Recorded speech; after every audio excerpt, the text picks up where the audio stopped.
Bonjour Anne Jeunetet. Bonjour. Vous êtes député des Français de l'étranger. Une cellule de crise était réunie hier au Quai d'Orsay. Aujourd'hui, combien de Français sont bloqués à l'extérieur de nos frontières? Est-ce qu'on sait? Et puis combien sont touristes, étudiants, expatriés? Alors aujourd'hui, nous avons à peu près 50 000 Français qui sont encore bloqués en dehors de l'Union européenne. Mais ces 50 000 Français sont surtout des Français qui étaient de passage, en vacances, qui allaient voir de la famille, qui étaient en déplacement pour du travail. C'est vraiment ce qu'on appelle des Français de passage. Ils étaient 130 000 la semaine dernière, donc on en a à peu près 80 000 qui ont réussi à rentrer. À l'heure où je vous parle, j'espère qu'il y en a encore quelques-uns qui sont dans des avions. Donc il y a 50 000 personnes. Vous l'avez signalé juste à l'instant, c'est super compliqué, oui.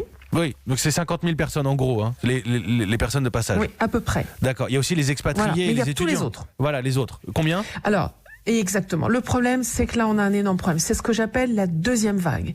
C'est-à-dire que nous avons, du fait de la fermeture des frontières, des mises en confinement d'un certain nombre de pays, nous avons des Français qui étaient installés là-bas de façon plus ou moins durable, des étudiants, des petits boulots, ou alors des personnes qui avaient un travail plus pérenne, qui vont perdre leur travail, qui vont perdre leur titre de séjour, parce qu'il n'y a pas toujours de réciprocité. Hein. La France a prolongé les durées de validité des titres de séjour sur notre sol.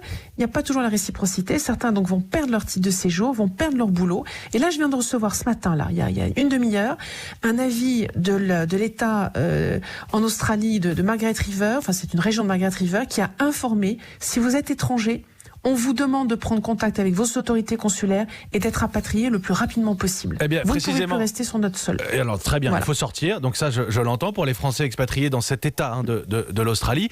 Oui. Du coup, du côté des autorités consulaires, nous en France, on fait quoi pour rapatrier ceux qui voudraient l'être?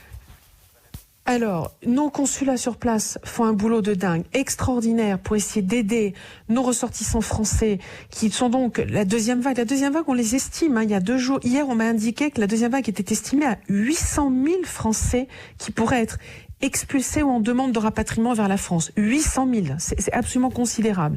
Et donc nos consulats font un boulot de dingue. Mais tous pardon, les 800 000, excusez-moi, oui. Ces 800 000 dont on parle, ce sont des gens qu'il faudrait pouvoir rapatrier. Oui.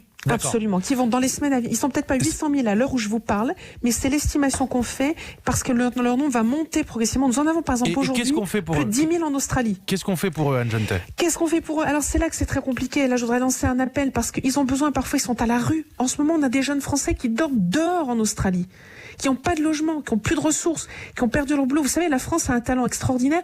Nous sommes très très bons pour tout ce qui est de domaine restauration. Du coup, on a plein de serveurs, de sommeliers, de gens comme ça qui sont à la rue. Donc nos consulats ont besoin d'argent frais pour pouvoir leur offrir de quoi manger, de quoi être hébergés, en attendant qu'un hypothétique retour vers la France soit installé. Et là, on rentre dans une galère terrible. Les uns derrière les autres, les vols dits commerciaux s'annulent. Sur l'Australie et la Nouvelle-Zélande, on n'a plus de vols commerciaux. On n'en a plus. Donc on a des ressortissants qui ont essayé d'acheter un billet. Le vol a été annulé. Ils ont dépensé l'argent. Leur plafond de carte bleue a été atteint. Ils peuvent plus acheter de billets. C'est ça le concret de nos Français tous les jours en ce moment pour essayer par tous les moyens de rentrer en France.